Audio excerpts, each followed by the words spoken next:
గర్వపడ్డ జింక. ఒక అడవిలో ఒక జింక ఉండేది. ఒకరోజు అది నదిలో నీళ్లు తాగుతూ తన ప్రతిబింబాన్ని చూసుకుంది. తన తలపై ఉన్న కొమ్ములు ఎంతో అందంగా, రాజసంగా ఉండాయని మురిసిపోయింది.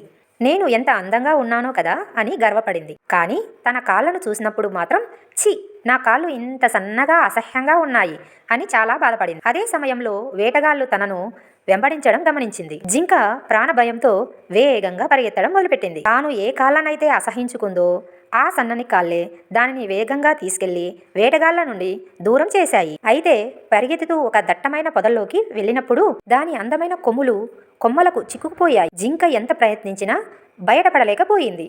అప్పుడు దానికి అర్థమైంది, తాను ఏది అందం అనుకుందో అది తన ప్రాణానికే ముప్పు తెచ్చిందని, దేన్నైతే అసహించుకుందో అది తనను కాపాడిందని. ఎట్టకేలకు తన ప్రాణాలను కాపాడుకొని ఆ రోజు నుండి దేనిని తక్కువగా చూడకూడదని నిర్ణయించుకుంది. నీతి: రూపం కంటే గుణమే ముఖ్యం.